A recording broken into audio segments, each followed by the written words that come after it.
This is the latest vehicle from Volvo. It's actually new, but it's actually old. You see, formerly this was the XC40 Recharge, but Volvo has simplified things now. So if it's fully electric now, it starts with an E, like the EX30, the 3-row EX90 that we just tested, and this, the EX40.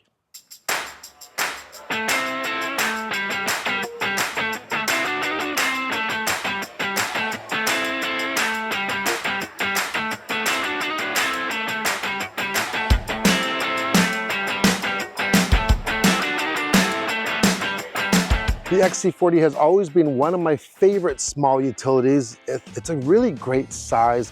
There are 3 trim levels. There is the Core, there is the Plus, and the Ultra. This is the Ultra, so it gets a few extra goodies. First of all, this color is called Sand Dune.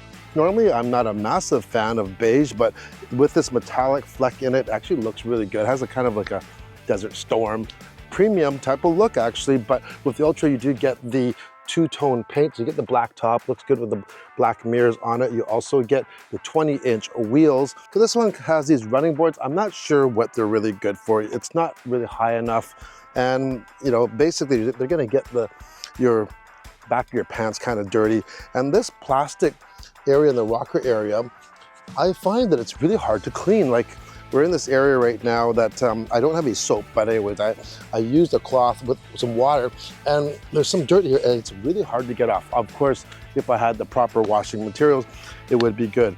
Another thing that I do like about this, you can actually lock or unlock the door hands-free from both front or back, which is very, very nice. So that's a nice touch. Open it up here.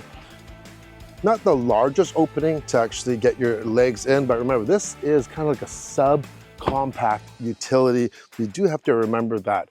Since there is no gasoline engine, you do get some storage here.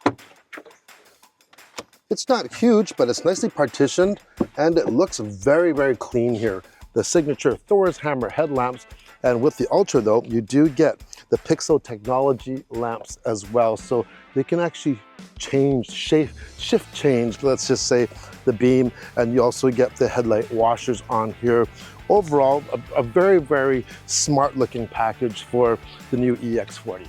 All right, we have Miss Cynthia in the driver's seat today. She's actually had a chance to drive this new EX40 even more than me, so we're gonna ask her thoughts in a second, but let's just get to some specs and some numbers, get them out of the way.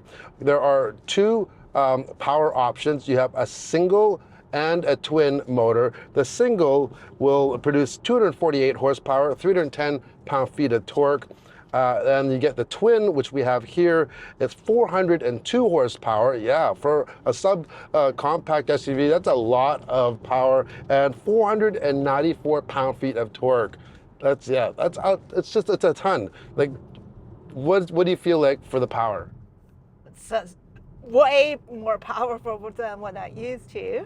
Yeah, so compared to our Ioniq 5, which is the long-range all-wheel drive preferred, yeah, it has quite a bit more power. This will make a run to 100 kilometers an hour, 62 miles an hour in just 4.8 seconds, which is very, very adequate for this size. Yeah, and range-wise, if you go for the single motor, 476 kilometers. And when you go into the twin, of course, more power, and you're driving more wheels, it brings it down 418 kilometers, which is about the same as what our Ioniq is, actually. So you get an 82 kilowatt hour battery, and charge speeds up to 200 kilowatts, which is really, really quick. Really, you know, that's definitely, you don't really need anything quicker than that.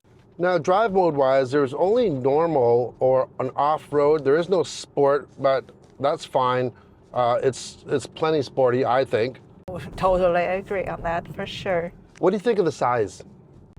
Size is really actually decent. I would prefer to have a lot more space, but for this class of vehicle, yeah, this is a subcompact. The advantage of being smaller though is it feels so nimble. That's what I found. Like, you really feel you can fit into areas that you wouldn't normally attempt, or it's just easy to duck in and out of traffic. easy for parking. Comfort-wise and room-wise, I find that there's good visibility.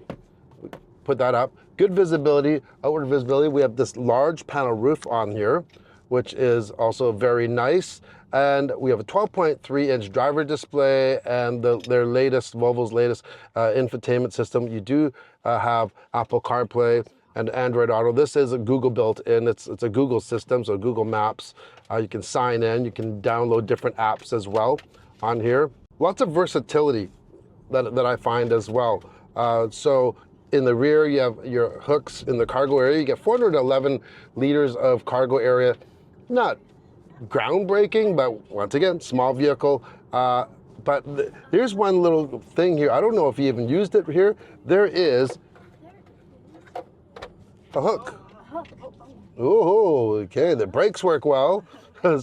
So this hook, good for putting your groceries or your purse or things. Lots of storage room. It has that garbage can, the little trash can here that comes out if you need to. So that's handy. USB-Cs, Harman Kardon stereo in this. This is the top ultra trim. So great sounding system. Yeah, it's just very comfortable. So what else have you noticed on this vehicle? I really like the drive it. It's super comfortable even just to ride it. Not used to not to have the head-up display for sure. Lots of safety features, and like that also how they have the proximate access at the back door. Yeah, I mentioned Love the lock button on the rear tailgate. Yep, which is hands-free, by the way. And these doors, good old Volvo, they're solid. Yeah. They are solid. Small car, but heavy feel on here. There's one thing, I've criticized it before, okay, and once again, this does have, of course, has a backup camera. It has a 360 camera. However, they don't show at the same time. It's either only the backup camera or the 360 camera, and it's kind of a hassle to not have them both on the same time. Other manufacturers can do it, and so can Volvo, because on their new ones, like the EX90 that we just tested, and the new Polestar that we tested, which is a part of the same family, you do get both cameras on at the same time. And this backup camera, where it's located too, I think you're missing a little real estate, because it's kind of underneath the rear hatch area, so it's kind of curved. Yeah, I'd like to see a different placement. The resolution's good, but it just doesn't give you the most confident feeling when you are using it, or if maybe you're relying on it, and maybe you're backing into a garage, trying to get nice and close, and it's just not quite accurate enough for me. Now, since this is built off of the XC40 platform, which is not a dedicated EV platform, there is this drive hump in the center and the rear, and it's pretty substantial. Yeah, ride's good, power's good, interior's good, materials are beautiful. On this one here, the Ultra, we do get the heated steering wheel, and what's one thing that we notice about this heated steering wheel? It sure works really well. It's burns. It gets so hot. Some others sometimes aren't hot enough. This one, you have to turn it down because your hands, you can barely hold on to that steering wheel. It gets so hot, and that's a bonus. Unfortunately, you can only get the heated steering wheel with the Ultra trim. So for the Core and the Plus, it doesn't come with it. So what's it going to cost to get into an EX40? Well, the Core starts at $63,398. If you want the twin motor, that's going to add $3,550. Now, the nice thing about this also is that it doesn't matter if you get the Core, the Plus, or the Ultra, they're all available as a single motor configuration, and you just pay a little extra for the twin, which I think is pretty good. So for the Plus, $71,448 and $2,500 more for the twin, and for the Ultra that we have right now, you're looking at $75,898.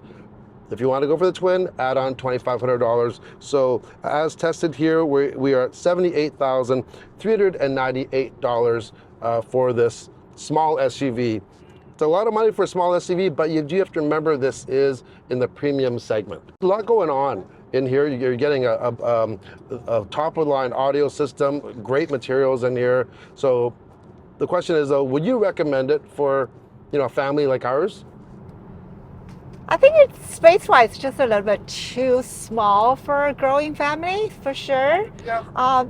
Be a great option for a second maybe vehicle. Yeah, for a second vehicle, Yeah. or for, you know, if you don't have a family. This is, you know, this vehicle was never ever, you know, marketed for, you know, families really. This is a, you know, empty nesters or a young professional couple. Yeah.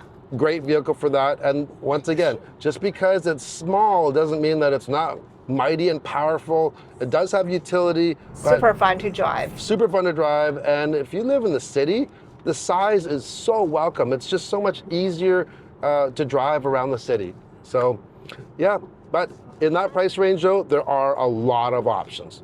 Tons of options now. So you're gonna have to do your homework, but so far, you know, yeah, good materials, good drive, it's comfortable.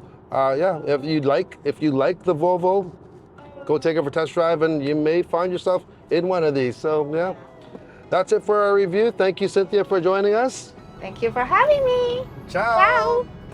Like always, if you like this video or any other content on this channel, I've got a lot of videos out there, not just for cars, by the way. We have tech stuff, even automated lawnmowers and travel reviews as well. Hit that like and subscribe button. First of all, it doesn't cost anything. It's absolutely free. I do all of this free of charge for you. If you could hit that like and subscribe, it would be greatly appreciated.